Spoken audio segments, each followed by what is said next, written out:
જય શ્રી કૃષ્ણ ભક્તજનો. આજે હું એક સરસ પ્રસંગ તમને સંભળાવી રહી છું, જેનું નામ છે જય નાઈ. જે પ્રેમથી ભગવાનને બોલાવે છે અને ભગવાન કેવી રીતના આવે છે એ આ પ્રસંગમાં કહેવામાં આવ્યું છે. તો ચાલો આપણે આ પ્રસંગ સાથે બેસીને સાંભળીએ. જનસ્થાનના નરનારીઓ આનંદમાં ગુલતાન બન્યા હતા, કારણ કે નગરના શ્રેષ્ઠ વિદ્વાન બ્રાહ્મણ આચાર્ય શ્રીપતિ તીર્થરાજ પ્રયાગરાજની યાત્રા કરવા જવાના હતા. તીર્થરાજની યાત્રા તીર્થરાજની પાવન ત્રિવેણી ધારાએ વૈભવશાળી શ્રીપતિને આકર્ષિત કર્યા હતા. માઘ માસની પૂર્ણિમાનો પવિત્ર દિવસ નજદીક આવી રહ્યો હતો. જગતને પ્રકાશનું દાન દેનાર સૂર્યદેવ મકર રાશિમાં પ્રવેશ કરી રહ્યા હતા. શ્રીપતિએ પ્રયાગ યાત્રા માટે વિધિવત સંકલ્પ કર્યો. ધન વૈભવની એને કશી કમી ન હતી. યાત્રાનો આરંભ કરતા પહેલા તેઓએ નગરમાં યજ્ઞ, હોમ, હવન અને ગરીબોને દાન તથા ગુરુજનોની પૂજા કરવા માંડી. એમની તીર્થયાત્રા માટે હાથી, ઘોડા ને દાસ દાસીઓનો વિશાળ સમૂહ તૈયાર થઈ રહ્યો હતો. આ યાત્રાનો પુણ્ય લાભ પોતાના પરિવારને પણ મળે એટલા માટે ધર્મપત્ની, જ્યેષ્ઠ પુત્ર અને પુત્રવધૂને પણ સાથે લેવાનું નક્કી કર્યું હતું. શ્રીપતિએ યાત્રાએ જતા પૂર્વે અપરિગ્રહનો સંકલ્પ કર્યો હતો. નગરના રાજમાર્ગો પર ઘોષણા કરાવી હતી કે તીર્થયાત્રાએ જતી વખતે શ્રીપતિ કોઈની ભેટનો સ્વીકાર કરશે નહીં. શ્રીપતિની તીર્થયાત્રાનું વિશાળ આયોજન નગરના નાગરિકોને શ્રદ્ધા સમૃદ્ધ બનાવી રહ્યું હતું. આચાર્યના વિશાળ ભવનને અડીને એક નાનકડી ઝૂંપડી હતી. એમાં એક નાઈ રહેતો હતો. એનું નામ હતું જય. એ ફક્કડરામ હતો. નિજ વ્યવસાય ક્ષોર કર્મ હજામત વડે ગુજરાન ચલાવતો હતો. આખો દિવસ નગરના નાગરિકોના વાળ પર કાતર ચલાવતો હતો. કાતરની જેમ જ સાથે જીભ પણ ચાલુ રહેતી હતી. હજામત કરાવનાર ગ્રાહકો હજામત કરતા પણ એની વાચાળતાથી અધિક ખુશ થતા. શ્રીપતિ યાત્રા પ્રસ્થાન માટે વિઘ્નહરણ શ્રી ગણેશજીનું પૂજન અને સ્મરણ કરીને જેવા રથમાં બેસવા જાય છે એવા જ જયે બંને ચરણ પકડી લીધા. કોણ? જય. શ્રીપતિએ પીઠે હાથ ફેરવતા પૂછ્યું. બોલ, શી ઈચ્છાએ તું આવ્યો છે ભાઈ? આચાર્યજી, આપની પાસે ન્યાય માગવા આવ્યો છું. ન્યાય? મારી પાસે? હા દેવ, મુજ રંગ પાડોશીને છોડીને આપ એકલા યાત્રાએ જાઓ છો એ શું ઠીક કહેવાય? જયની જીભ કાતરની જેમ ચાલવા લાગી. આપ સ્વયં ભવસાગર તરવા માગો છો અને આપના ચરણોમાં પડેલા આ ક્ષુદ્રદાસને ભવસાગરમાં ગોથા ખાવા રહેવા દેવો છે? શું આ ઉચિત છે? શ્રીપતિ હસીને બોલ્યા, તો તું એ સાથે ચાલ. તારા આવવાથી મને પણ આનંદ આવશે. પરંતુ શું મહારાજ? મેં તો વિધિ નિયમથી યાત્રાની વ્યવસ્થા કરી, અપરિગ્રહ વ્રતનો સંકલ્પ કર્યો છે, પણ તું આમ એકાએક કેમ તૈયાર થયો? જયે શ્રીપતિના ચરણ હજુ પકડી રાખ્યા હતા. એની તેજ જબાન આગળ ચાલી. આપના નિયમની વિશાળતા તો સારાએ નગરના નરનારીઓ વખાણ કરે છે પ્રભુ. હવે રહી મારા સંકલ્પની વાત. હું પણ મારા વ્યવસાય ત્યાગનું વ્રત લઉં છું. આપ જેવા સાથે છો એટલે મારે કોઈ વાતે શેની ચિંતા હોય? શ્રીપતિ હસીને બોલ્યા, જય, તે સુંદર વાત કરી ભાઈ. તારો અપરિગ્રહ તો મારા અપરિગ્રહ કરતાં પણ વધે એવો છે. શ્રીપતિએ જય નાઈને પણ પ્રયાગ યાત્રામાં સામેલ કર્યું. શ્રીપતિનું યાત્રા દળમજલ કરતું કરતું ચાલ્યું જાય છે. યાત્રા સંઘ ત્રિવેણીના સંગમ તટ પર પહોંચ્યો. એ વખતે સૂર્યના અંતિમ કિરણો ગંગા યમુનાના તરંગોને ભેટી વિદાય લઈ રહ્યા હતા. શ્રીપતિને માર્ગમાં સંયોગો વશાત વિલંબ થયો. સાંજ પડવા આવી હતી એટલે હવે ભગવાને વેણી માધવના દરબારમાં પહોંચીને એમનાથી સ્નાન, ધ્યાન અને દાન પુણ્ય કર્યા વગર જળ પણ કેમ ગ્રહણ કરાય? હાથી, ઘોડા અને રથ અટકી પડ્યા. સેવકો દોડ્યા, ગોર મળ્યા, કર્મકાંડ કરાવનાર બ્રાહ્મણો પણ મળ્યા, પરંતુ ક્ષોર હજામત કરનાર કોઈ ન્યાયી ન મળ્યો. કારણ કે સાંજ પડવાથી તમામ ન્યાયીઓ ઘર તરફ રવાના થઈ ગયા હતા. ન્યાયી ન મળવાથી તમામ કામ અટક્યું. શ્રીપતિ સમક્ષ મજબૂરી મૂંઝવણ ઊભી થઈ. તીર્થરાજમાં આવીને મુંડન કરાવ્યા વગર ધર્મ કર્મ કરીએ તો સારું એ કર્મકાંડ વ્યર્થ જાય. છેવટે કંટાળીને જઈને કહ્યું, તું સહાયતા કરીશ? આચાર્ય જે જાતની સહાયતા ઈચ્છતા હતા એનાથી જય અજાણ ન હતો. હાથ જોડીને બોલ્યો, દેવ, આ શરીર આપની સેવામાં સમર્પિત છે. આજ્ઞા મુજબ કામ કરવા સેવક ખડે પગે તૈયાર છે. આચાર્ય વ્યથિત સ્વરે બોલ્યા, અત્યારે કોઈ ન્યાયી મળ્યો નથી, એથી તમામ ધાર્મિક વિધિ અટકી પડી છે. ક્ષોર એ તારો ધંધો છે, માટે તું અમારું મુંડન કર એવી મારી માગણી છે. જયે નમ્રતાપૂર્વક કહ્યું, દેવ, ક્ષોર કર્મ એ મારો વ્યવસાય જરૂર છે, પરંતુ મારો સંકલ્પ આપનાથી ક્યાં અજાણ છે? આચાર્ય પ્રલોભન બતાવતા કહ્યું, જય, ધંધાની દ્રષ્ટિએ તો તું આ કામ ન કર, ધર્મ બુદ્ધિથી કર. જયે પોતાને માથે હાથ મૂકીને સાચર્ય કહ્યું, તો શું હું ક્ષોર દ્વારા આપના ઉપર ઉપકાર કરું? એ કાર્ય બદલ મહેનતાણો આપવાનો આગ્રહ આપ નહીં કરો? આચાર્ય હસીને બોલ્યા, એની તો તું ના કેમ કહેવાય? તીર્થધામમાં દક્ષિણા વગર કોઈની એ સેવા લેવાથી પુણ્ય નાશ પામે. એના બદલામાં સોનાનો અસ્ત્રો, સોનાની કટોરી અને મારા પુત્ર તરફથી સોનાની કાતર ભેટ આપીશ.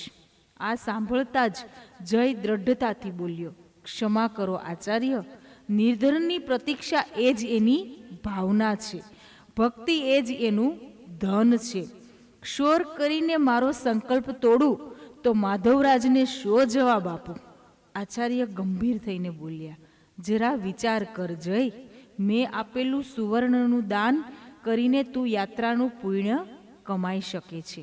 જય મક્કમતાથી બોલ્યો, મારી પાસે જે છે એનાથી જ મુક્તિ લાભ અને પુણ્યદાન કરીશ.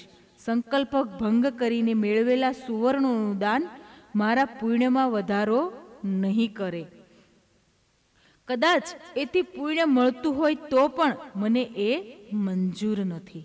જયના આ જવાબથી શ્રીપતિ મૌન બન્યા. એમણે સેવક મોકલીને નગરમાંથી ન્યાયીને બોલાવ્યો અને મુંડન કરાવ્યું. ક્ષોર સ્નાન અને પૂજન બાદ દાનનો વારો આવ્યો. સુવર્ણ, અન્ન, વસ્ત્ર અને ગાયો વગેરે 84 પ્રકારના દાન આપવામાં આવ્યા. સંગમના પવિત્ર તટથી હવા શ્રીપતિના દાન વૈભવથી પુલકિત થઈ ઉઠી. એમના પત્ની, પુત્ર અને પુત્રવધુએ પણ છૂટે હાથે દાન કર્યું. હવે આવ્યો ન્યાયી જયનો વારો. એણે પણ કર્મકાંડ કરાવ્યું. તીર્થ પુરોહિત ગોર એની પાસેથી દ્રવ્યની આશા રાખીને બેઠો હતો. જય રથમાંથી એક પોટલી લઈને આવ્યો. પુરોહિતને કહ્યું, ભૂદેવ, મુજ રંગ પાસે તો માત્ર આટલી જ માયા મૂડી છે. આમ કહી પુરોહિતના ચરણોમાં પોટલી ધરી દીધી. પુરોહિતે લાલચભરી નજર નાખીને કહ્યું, શું છે એમાં? મારું સર્વસ્વ, કૃપા કરી સ્વીકારી લો.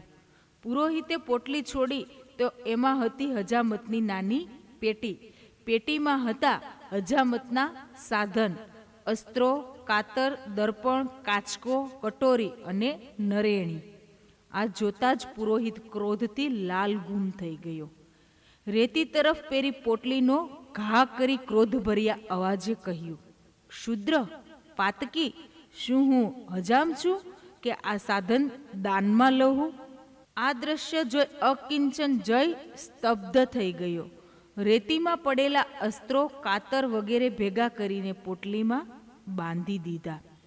પછી પુરોહિત પાસે આવી કરગરી પડ્યા, મહારાજ, હું ગરીબ છું, વધુ આપવાની શક્તિમાં નથી, માટે પ્રેમથી આપેલા મારા દાનનો કૃપા કરી સ્વીકાર કરો. પુરોહિત લાલઘૂમ આંખો કરી મોટા ઘાટા પાડી રહ્યા. અરે નીચ, એને રાખ તારી પાસે.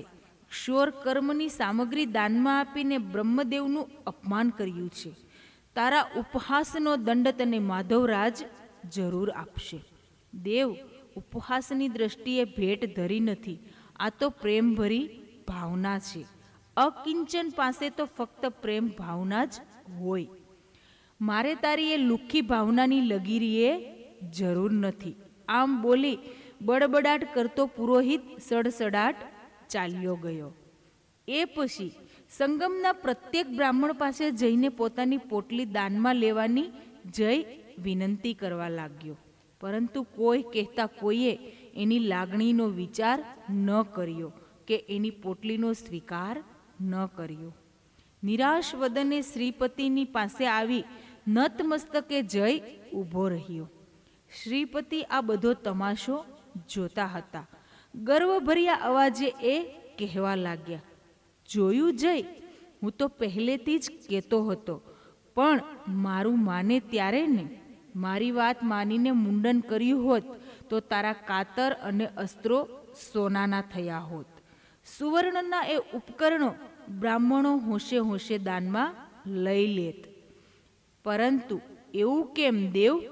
દાનનું મહત્વ સોનાને લોઢાથી અંકાય છે કે હૃદયની સાચી નિષ્ઠાથી? એની ખાતરી તો તીર્થવાસી બ્રાહ્મણોને જ પૂછીને કર. એમને શા માટે પૂછું? આમ બોલીને જયે આવેશમાં આવીને પોટલી ફેંકી દીધી. રડતે અવાજે કહ્યું, એના જવાબ માટે તીર્થરાજ માધવરાજને જ પૂછીશ. દાનમાં આપવાની કે આપેલી વસ્તુ પાછી કેમ લેવાય? મારી ભાવના અને નિષ્ઠા સાચી હશે તો પછી પ્રભુ સ્વયં મારા દાનનો સ્વીકાર કેમ નહીં કરે? અને કદાચ તારા દાનનો એ સ્વીકાર નહીં કરે તો હું પ્રાણ ત્યાગ કરીશ, શરીરનો ઘાત કરીશ. આ મારો બીજો અફર સંકલ્પ છે. આમ બોલી પાગલની પેઠે એ ગંગા કિનારા તરફ દોડ્યો. આમ રડતો કકળતો જય 3 દિવસ સંગમ તટ પર ગાંડાની ગોટમ શુદ્ધ બુદ્ધ ગુમાવીને પડ્યો રહ્યો. ક્યારેક એ ધ્યાન લગાવીને બેસતો તો ક્યારેક આમ તેમ નાચભાગ કરતો. દરરોજ સંગમના પવિત્ર જળમાં સ્નાન કરતો. ચોથે દિવસે સવારમાં જયની પાસે વૃદ્ધ બ્રાહ્મણ આવ્યો. એના વસ્ત્રો મેલા ઘેલાને ફાટેલા હતા. સાક્ષાત દરિદ્ર નારાયણના અવતાર જેવો જ હતો. જયની પાસે આવી આશીર્વાદ સાથે કહ્યું, જય માધવરાજ, યજમાન કેમ ઉદાસ દેખાવ છો? આ સાત્વના ભર્યા શબ્દો સાંભળતા જય રડી પડ્યો. રડતા રડતા હૃદયની વ્યથા ઠાલવીને કહ્યું, મહારાજ, મારું સર્વસ્વ આપવા છતાં બ્રાહ્મણોએ મારા દાનનો કહો કે મારી ભાવનાનો તિરસ્કાર કર્યો. દાનનો સ્વીકાર ન થવાથી મારી તીર્થયાત્રા એળે ગઈ. બ્રાહ્મણે હસીને કહ્યું, યજમાન, ક્યાં છે તારું એ સર્વસ્વ? મને આપો. હું તો સારું ખોટું બધું એ સ્નેહથી સ્વીકારી લઉં છું. સાચું જ કહો છો? મશ્કરી તો નથી કરતા ને? સાવ સાચું કહું છું. પહેલાં દાન આપો, પછી ખાતરી કરો. આમ બોલતા વૃદ્ધ બ્રાહ્મણના કરચલીવાળા ચહેરા પર તેજની અનેરી આભા પ્રગટી ઉઠી. પાગલની જેમ જય દોડ્યો. જ્યાં ફેંકી હતી ત્યાં પેટી શોધવા લાગ્યો, પણ એ જડી નહીં. નિરાશ વદને પાછો આવી જય પેલા વૃદ્ધ બ્રાહ્મણના ચરણોમાં પડ્યો. ગળગળે અવાજે બોલ્યો, દેવ, દુર્ભાગ્ય મારી પાછળ પડ્યું છે, નહીતર આમ ન બને. અત્યાર સુધી દાન લેનાર ન મળ્યો, અને જ્યારે દાન લેનાર મળ્યો તો દાનની પોટલી જ ખોવાઈ ગઈ. આને કરમની કઠણાઈ સિવાય બીજું શું કહેવાય? બ્રાહ્મણે તેને સાત્વના આપી બેઠો કર્યો. પછી પ્રેમથી કહ્યું, ગભરાવો નહીં, ચાલો હું શોધવામાં મદદ કરું. પોટલી કઈ તરફ ફેંકી હતી? જયે બતાવી એ દિશામાં બંને જણા શોધવા લાગ્યા. થોડીવાર પછી બ્રાહ્મણે જયની પાસે આવી બતાવતા કહ્યું, જુઓ, આ તો તમારી પોટલી નથી ને? પોટલી જોતા વેત જ જય આનંદ વિભોર થઈ ગયો. હૃદય સાથે ચાંપતા કહ્યું, હા હા, એ જ. દેવ, આપને એ ક્યાંથી મળી? વૃદ્ધ બ્રાહ્મણે રહસ્યપૂર્ણ હાસ્ય સાથે કહ્યું, એ તો મારી પાસે 3 દિવસથી પડી છે. હે? જય આશ્ચર્યથી આંખો ફાડી જોઈ રહ્યો. દેવ, આપ કોણ છો? કૃપા કરી પરિચય આપો. જેને તું ખરા અંતરથી પોકારતો હતો એ જ હું છું. અને એક જ ક્ષણમાં સંગમના પવિત્ર જળ રાશિ પર આશ્ચર્યની સૃષ્ટિ ખડી થઈ ગઈ. વૃદ્ધ બ્રાહ્મણ અંતર ધ્યાન થઈ ગયો. એને સ્થાને શંખ, ચક્ર, ગદા, પદ્મધારી ભગવાન વેણી માધવ સાક્ષાત પ્રગટ થયા. વિસ્મયભર્યા વિમુગ્ધ ભાવે જય ચરણોમાં લેટી પડ્યો. ગદગદિત કંઠે બોલ્યો, પ્રભુ, મુજ અધમ માટે આપે આટલું બધું કષ્ટ ઉઠાવ્યું?